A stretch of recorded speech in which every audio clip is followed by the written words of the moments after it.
So we have the Judicial Conduct Committee, which obviously conducts investigations into allegations of misconduct of judges and marital masters and court staff. Their records are available to the public under 91A with certain conditions. The Attorney Discipline Office and the Professional Conduct Committee also makes allegations of misconduct against attorneys open with certain conditions, usually at their office, I think.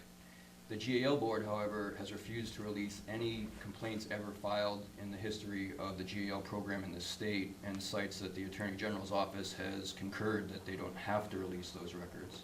And I'm just curious for both of your opinions on why, if the JCC does it, if the ADO and PCC do it, why are GALs shielded from having any investigation, any complaint, any formal grievance that's been filed or adjudicated by that board open to any review? In fairness to Jeff, he's the homicide guy up at the AG's office, so I don't know if he has much experience in that field. I'm sorry. My thinking is, obviously, GAL cases generally involve children or people with special needs, and there's some privacy rights implicated there. But as long as, a big word which I didn't talk about and I should have is redaction. Redaction is a way, blacking out, whiting out records to preserve the privacy rights of certain individuals and at the same time giving the public what it has the right to know. So it must be hard to assess the performance of a particular GAL without knowing the underlying facts of the case, which it seems to me redaction would be a method where both of those could be accomplished. But I've just had no experience in that field either. But it's an interesting question. Thank you, sir. Redaction is what we do when our cases are over. People ask for copies of the files, and we go through, and I'd say 90 to 95% of the file can be released to the public. Certain things like Social Security numbers, medical records can't be, and we redact them. We essentially black those out. So you end up seeing, kind of like you ever see on TV, sometimes I'll show a government document, it's got the black on it. Sometimes there's more black than white on it. So it all depends on what's on that page, but that may be an avenue to pursue. If you really want to see redaction in practice, just request some records from either the FBI or the CIA. It's amazing. They'll give you pages and pages of it's black. Oh, thank you very much. They're great at that. I mean, if you think government agencies in New Hampshire are restrictive, then yeah, dealing with the feds is a different story. If the FBI does work on our cases, and sometimes we cooperate and we end up with reports from them, they make it clear that those reports are their property and have to be returned to them at the end of the case. We're not allowed to release those under our right to know laws. They have to go back to the feds, and they're handled separately from the feds. And in some cases I've seen, our turnaround times aren't the greatest sometimes depending on workload, but I've talked to people, it's like they said I'm waiting for 2 years for those documents from the feds. So I think we do a pretty good job, some ups and downs, but yeah, it's a different world with the feds. On that note, I'll tell you, my client, Union Leader Corporation, right now is in litigation with the United States of America Department of Homeland Security. There were 6 individuals arrested in New Hampshire in 2011, and it was called Operation Crosscheck, and the federal government issued a press release that 6 people were arrested in New Hampshire in November, and here's the details. One was a male, 31 years old, from Mexico, illegal alien, convicted of assault and battery, number of crimes. So the 6 individuals, they told us in a press release, this is how old they are, this is the country that they're from. Now, they're all arrested because they're illegal aliens who have been convicted of crimes. So Union Leader filed a request with Homeland Security. Who were these people? What are the names and addresses of the 6 people arrested? Federal government says, oh, we can't give you that information because of their privacy interests. It's like, wait a minute. Illegal aliens convicted of a crime, and we're respecting their privacy interests. And all I could think of when I saw that response was a video I saw of John Ashcroft when he was the Attorney General. It was in October of 2011, and the federal government had arrested over 1,000 suspects. And Ashcroft testified before Congress and said, we are not going to release the names of any of these, all these 1,000 people had been sent to Guantanamo Bay. We're not going to release the names of any of these individuals because of our respect for their privacy interests. And, you know, I thought to myself, you know, John, if you want to say we're not going to release the information as a matter of national security, okay. But out of respect for their privacy interests, and we all know how much privacy they all got in Guantanamo, some of them are still there without being charged with a crime. So thank God the New Hampshire Attorney General's Department of Justice is not mimicking the United States federal government Department of Homeland Security when it comes to the release of information. I will, and I already have, and I will again, give credit particularly to this administration, Mike Delaney, Jeff Strelzin, because they have a lot of respect for the public's right to know. There are times when we do withhold information for public safety reasons, and typically it's a confidential informant, and there are rules about that. But I will tell you, it's pretty rare, and occasionally you may have someone testify in the courtroom, and you may actually have that person's face concealed, and it's usually done with an undercover police officer, someone who's either in an undercover drug unit has moved in there, and that occasionally happens, and you can get permission to keep that person's identity concealed and even have them come in and wear a ski mask. But that's pretty rare. For the most part, if somebody's going to be in a courtroom testifying, you can't hide who they are or their personal information. It comes out if it comes out in the courtroom. But a good example of not disclosing the identity of that person would be a child victim of a heinous crime, you know, testifying. They'll close the courtroom and not release the identity of the individual for obvious reasons, privacy rights. Catherine? Well, I was going to ask Jeff, with regard, you mentioned the Bowman case, and I think that's 2001, where the Right. records are still sealed.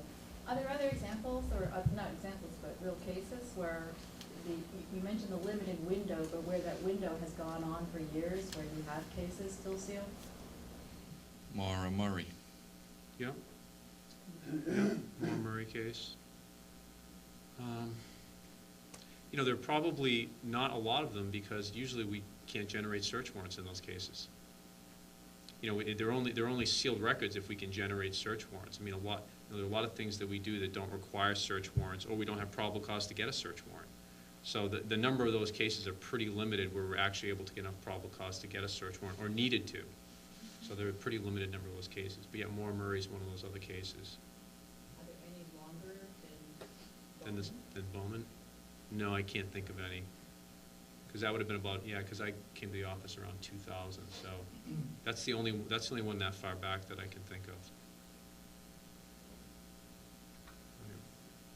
I have a question. I was listening to the affidavit when it becomes public, when the police arrest someone, and so when that is given to the defendant's lawyer, that is public then? Until No. that moment before? No, not I don't know, necessarily. I guess I'm confused with those. Certainly should be. Yeah, it typically, it depends. Here's what happens. Say we make an arrest and the affidavits are sealed. Yeah. The defendant will have what's called a probable cause hearing, and that's within 10 days of his or her arraignment. Sometimes prior to that hearing, the defense attorneys will ask for a copy of the affidavit, of anything that's sealed. We may agree to give it to them under certain circumstances, or we may say, no, we're not going to give it to them, in which case they may file a motion with the court.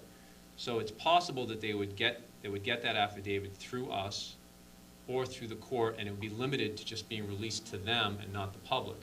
If there is actually a probable cause hearing, where we then put on evidence in the case, and everything that's in the affidavit is out there, we would agree to the release. And sometimes we agree to the release right before the hearing or right afterwards, if it's all going to come out anyway. Sometimes some of the material in there still isn't going to come out, and so that's when you see the redactions, and you may get 90% of it. But where it gets really tricky is when the defendant waives probable cause. Correct. Now we've got a longer waiting Yeah, period. it's much longer, yeah. Well, it depends. I mean, again, we have to be able to justify it. So what we do is we sit there and we talk. Where are we in the case? What else do we need to do? Are those witnesses all set? Is there any reason to keep it sealed? If there isn't, we file a motion unsealed, or agree if the media asks for it to be unsealed. A lot of judges will give us a window. They'll say sealed for 30 days or sealed until the probable cause hearing, and then we have to renew our request. It all depends. Yes, sir. Jeff, what was the case a couple of weeks ago? I thought it was somebody from your office. It was a murder case. The woman was arrested. In Sandown. Yeah, and we asked for the name and address of the woman. It was actually not her, I think it was her husband. No, it was her, and we asked for the name and address, and your associate gave us the name, and we asked for the address, what town she was from, and the fellow said we could get that. Go ask the defense attorney. Right. Yeah, I believe it was because they were asking for information about the husband, not for her. Her husband. That's why he refused to disclose it. No, it was the arrested person. Matter of fact, one of your associates is trying to contact Tammy. Did you talk to that? Did you talk about that case? Well, speak up. What are you withholding information here? This is the editor from the newspaper. And she talked to Jane Young today about the editorial, in one of the instances was brought up in that editorial for that. Yeah, I know, I talked to the prosecutor, Pete Hinckley, about it. Right, and what was it that we were asking for? We were asking for an address, and there was a legitimate legal reason not to release that information. The address of the suspect, Yes, Nicole. the identified suspect. There, in general, it could be because a search warrant had to be gotten or something like that. There's a legitimate legal reason, that's what I was told. So when we're talking about the feds, Greg, not releasing names and addresses of suspects, and here's a case in New Hampshire where we have a suspect, but we're not gonna give you her address. Not just a suspect, she's been arrested. Yeah. Right. And as a result, my recommendation is that we file lawsuits in both the district and the Superior Well, Court. your recommendation was that we ask the defense attorney, which we did, and we got the address. Right, Yeah, because- but in that because- same case, in that same case, we're asking that the search warrant affidavits and the arrest warrant affidavits be unsealed, which they haven't agreed to, so that may be headed to litigation. But the frustrating part is just the simple name and address of the person arrested. And We always give out the name, and there are some cases where we don't give out the address, and there's a reason for it in that particular case. And the reason that we often will say to people in the media, well, you'll have to ask the defense attorney, is because we can't give that information out, we're restricted to, but it may be that the defense lawyer can. It can't come from us. Yeah, but you're not restricted to give out the address of the person that you have arrested for a crime. We are in some cases, and in that cases, there was a legitimate reason why we didn't want to give it Well, out. I'm hearing two different things. Legitimate reason in your estimation, and you are restricted. Yes. And you are restricted by your court rules? I'm restricted based on the facts of the case. And again, it depends on, in most of the time, it's not going to be a problem for us to give out an address. And we certainly give out the names. But excuse me, the address is out and came out, and there's nothing in that address that explains to the public why the Attorney General's office wouldn't give us the address of the person who was arrested for the murder. You would give us the name and not the address. Correct. You said, go ask the defense attorney? That, there is a reason why we didn't give it out, and I can't explain it to you, because to do so would explain why we wanted to keep it non-public. Can we talk about it in a hypothetical Sure. case? When is there an instance where you would give the name of either a suspect or an arrested person, but you're unable to give an address? It may be because we want to get to a particular spot and execute a search Search warrant. warrants haven't been executed Because we're yet, worried yeah. about other people who are going to go there and remove evidence or tamper with evidence. So we want to, You say Jane Smith was arrested in this Wyndham murder, but we're not going to tell you where Jane Smith lives. But the people who live with Jane Smith are going to know where Jane Smith lives. that's true, but again, there's a difference between us saying it and other people knowing it. Once we say it and it blasts out there on the media, it has a much wider span than just somebody knowing it. And so we want the time, there are certain cases where we just want the time to finish what we're doing before we put it out there. And again, it's case by case. It's pretty rare. I mean, I can't, that case is the only case I can think of in recent history where we've done it. And again, there was a reason for it, but otherwise we always release the names. We authorize the police to release mug shots of the person. So at some point you're going to publicly say what the reason is? It wouldn't come out probably until the case goes to trial. Well, okay, when the case goes to trial.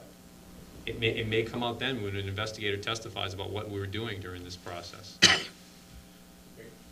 Something I wanted to mention, and I forgot to, there's a handout if you came in late, which is from the Reporters Committee for Freedom of the Press.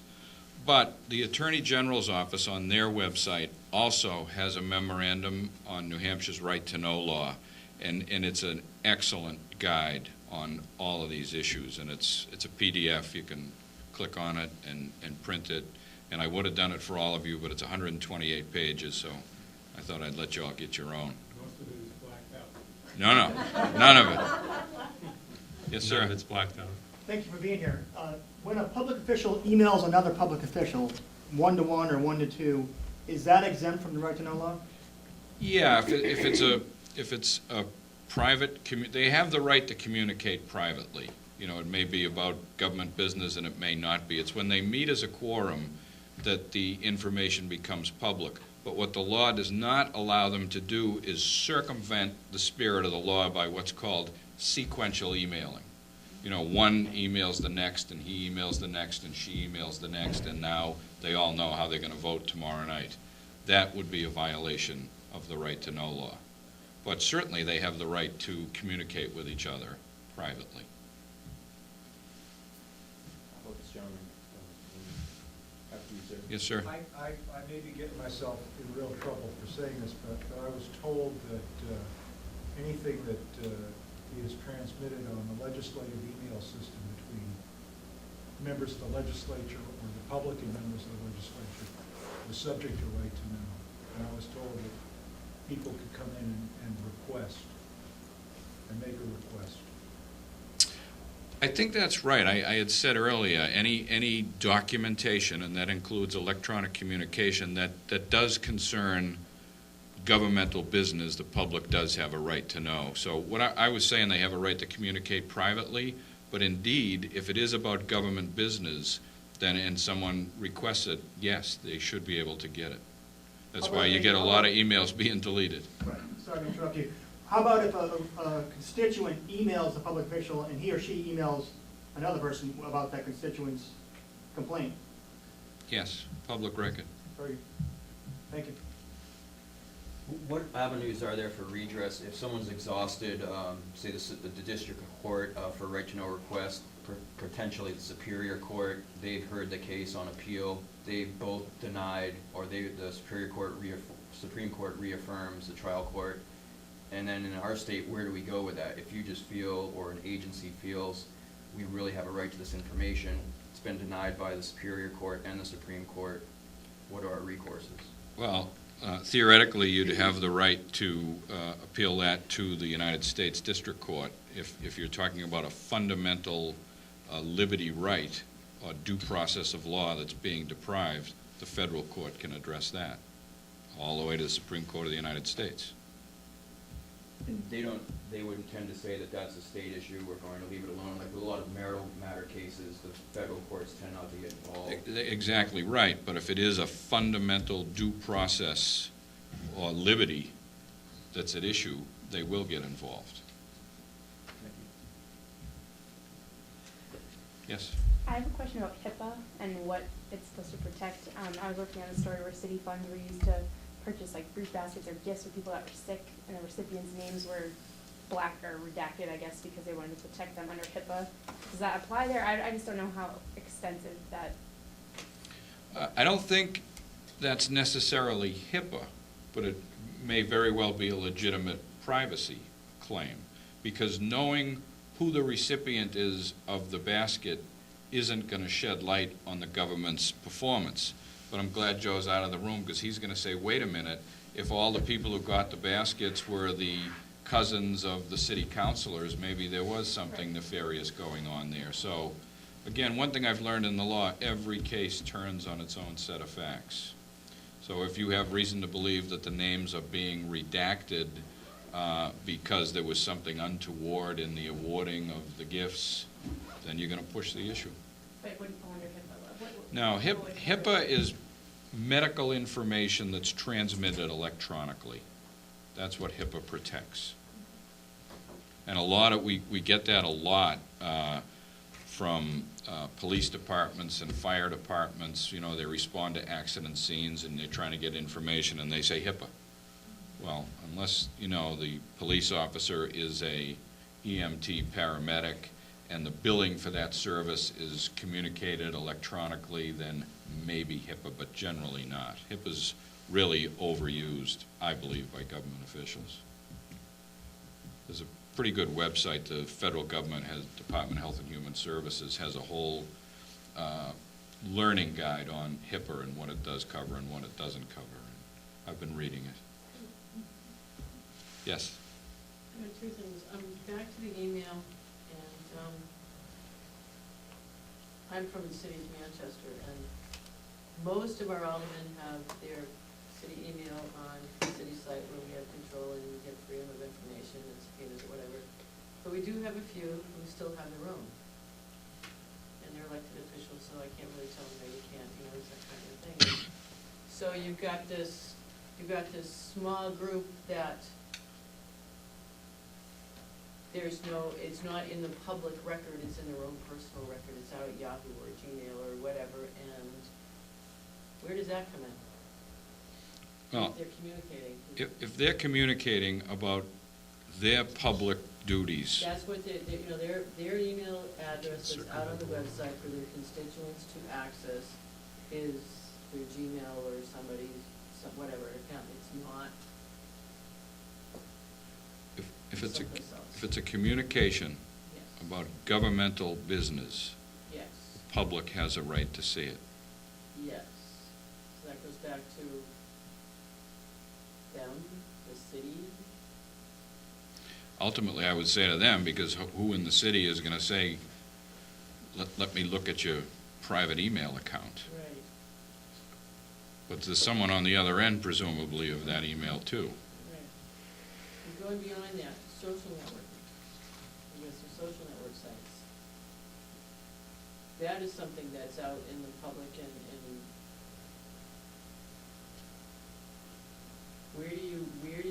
where are the laws evolving? I do know on Twitter that the feds National Archives is planning to completely archive the entire Twitter feed. I did read that. So stuff would be available there, but then you've got all these others, and the feds are really pushing for people to put stuff out there, to use this stuff.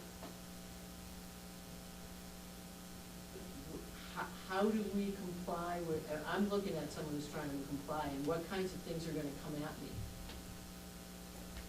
that I'll be required to? Well, if you don't have access to the information, you individually, obviously you can't comply with a request. Right. But if you're the author who maintains the account and it's about government business and someone makes a request, So that's the person who generally legally. would have the duty to disclose. I always say anything that comes into your hands.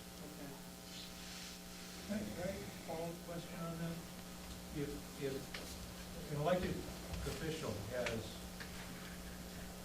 an account through the city or through the state or what have you, the state, I understand, has a responsibility for protecting the content of that account for periods of time. There are regulations and rules in the state that, in theory, provide for access to appropriate people upon request. If I have joesmith@gmail.com and I go back and forth with constituents or someone else or another legislator, and then every month I wipe my hard drive. Now, as far as I understand, I'm under no regulation or rule to keep anything, as far as I know. I think that's correct. Therefore, if there's nothing to provide, End of story. end of story, unless somebody wants to take my hard drive apart. As I say, that's why people are deleting emails Well, with regularity. I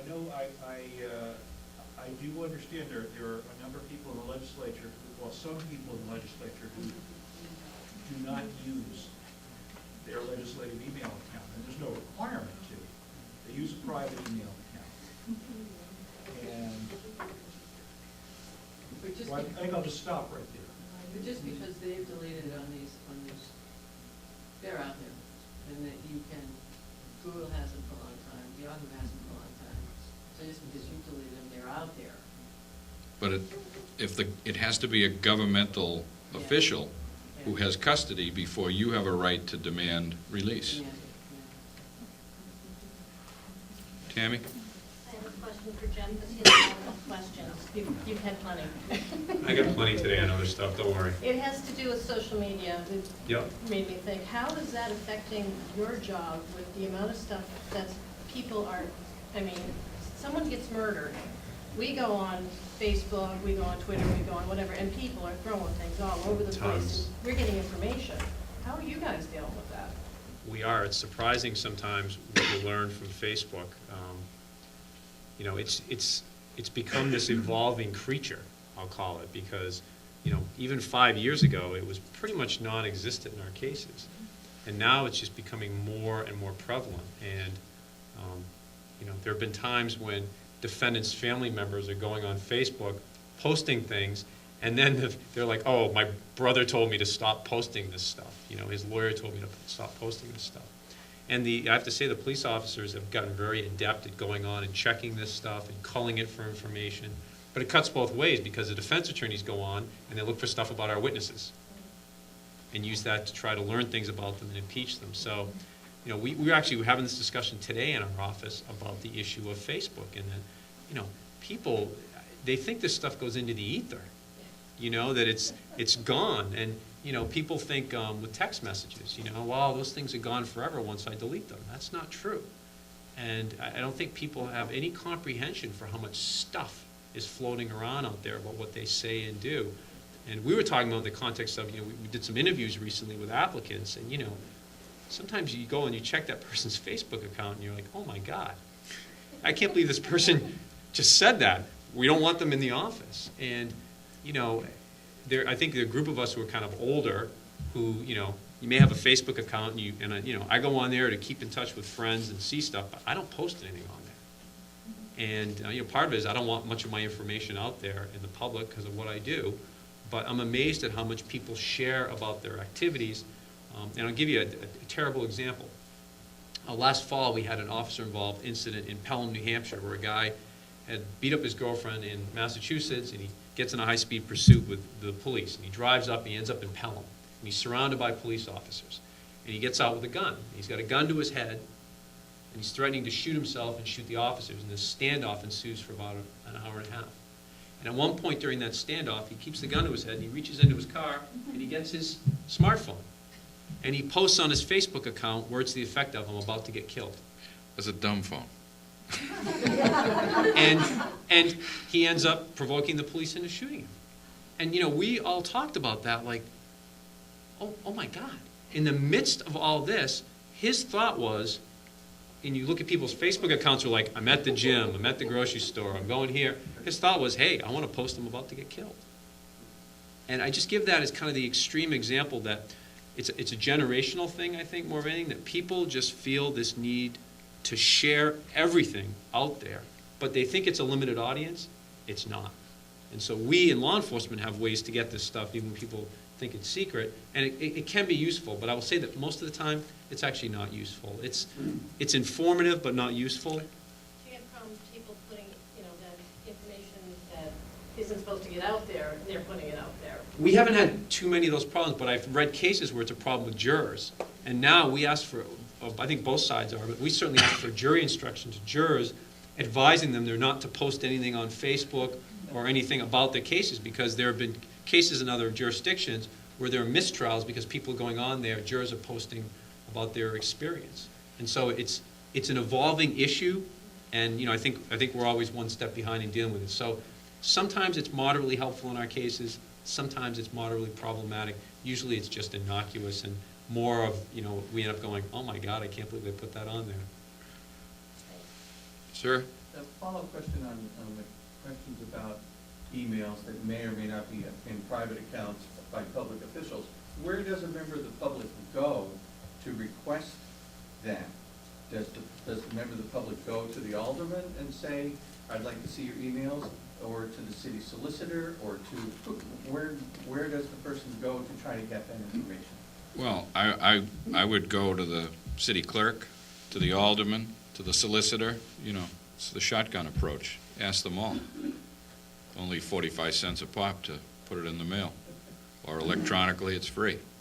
But just to go back to the social media thing for a minute, a whole different evening of discussion that I get involved in now. I present free speech issues to high school principals, school administrators, and the whole issue of off-campus speech versus internet communications that are potentially disruptive to the school environment. I mean, that's a everyday matter of concern to particularly high school and middle school administrators. Fascinating area, the things kids put on Facebook and other websites. I just had a question on the right to know law. What other mechanisms are there when you know that you're facing people that will not give you the information other than going to court? What other mechanisms have they provided for the regular citizen of every day that lives in a community that you can't get information from, other than spending your own personal money to go to court to get information that's yours? It's a great question, and I actually had a discussion with Mike Delaney, the Attorney General, and we talked about Connecticut, which Rose is somewhat familiar with, where they have a commission and that's all they deal with every day are right-to-know requests that have been denied to save the citizenry having to go hire a lawyer or even themselves try to litigate in court. They have a commission that reviews all of these, and so there's very little litigation, but a lot of resolution because the Right-to-Know Commission in Connecticut, as I say, deals with this every day, and I think it's a good model for other states. It's almost like an ombudsman type situation. Right, right. Do we have anything like that? We do not. And is there something that, a petition from a group of citizens in a town that could go to the AG's office with? Well, under this? I mentioned it to the AG, and he thought my commission idea, not my idea, what they do in Connecticut is a great idea, and of course the issue is funding. You know, where's the money come from to pay these people to help the citizenry with their requests or to resolve them? Can I just mention one thing that sometimes I've seen work in talking to people is sometimes you just need to go a little step higher, and if you can talk to town council, often that person can be a good person to talk to.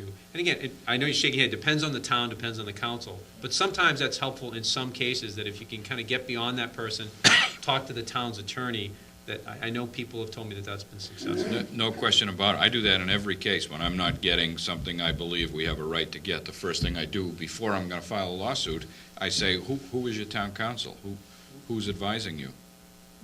We had a case in our town, and it was under the right to know law.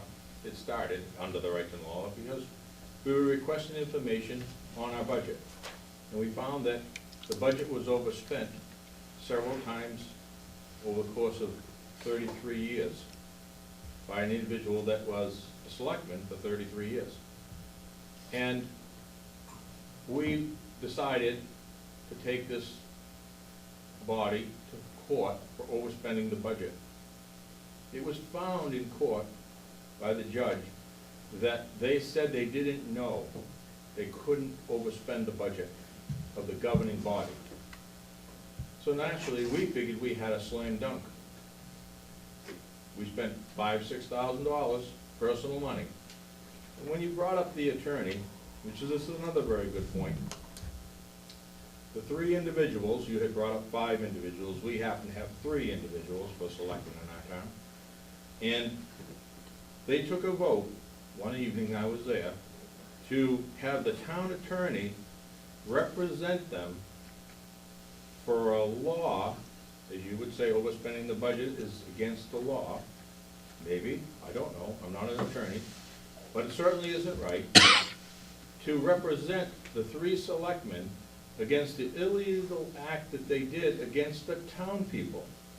The person that is a mechanism to take them to court, it wasn't just against that person, It was against the whole town.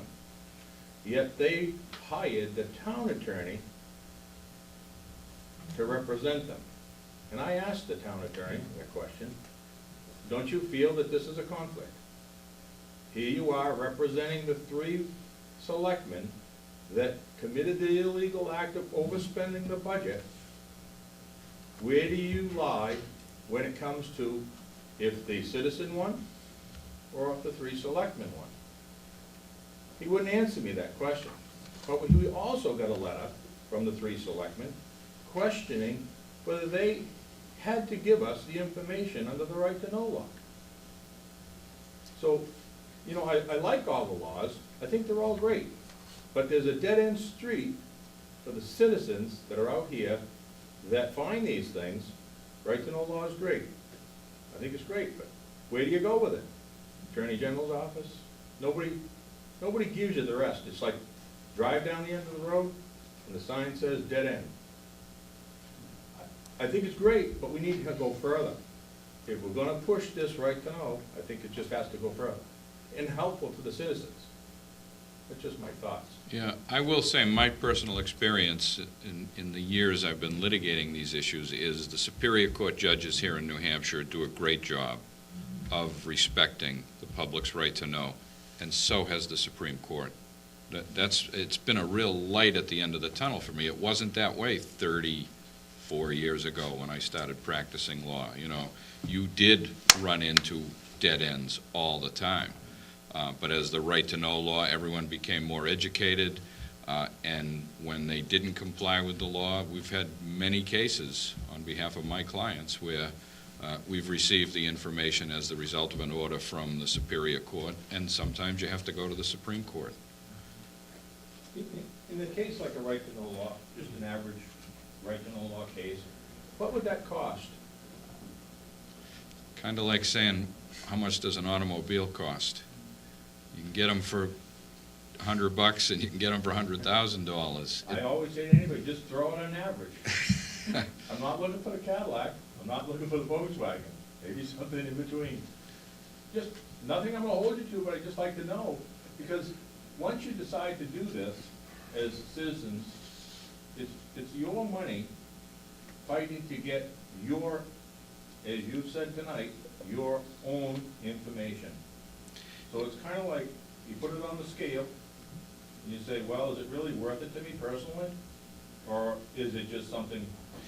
I would say if you're hiring a lawyer who's charging $200 an hour, and that case takes 10 hours of his or her time, there's $2,000, and if it takes 20 hours, and that's probably somewhere in the average vicinity of what it takes to litigate a right to know. Now, that's through the Superior Court. If you're not satisfied with the result, you're going to the Supreme Court. That's a whole another cost.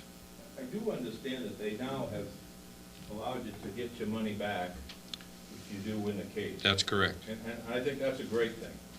It is. We thought that on what I had just explained to you on the case, because we never thought a judge would say, you have a person that has 33 years of a selectman, the other selectman has 24 years, and the other one has 14 years, all the same years, all the same time, never been voted out of office, would know that they couldn't overspend that.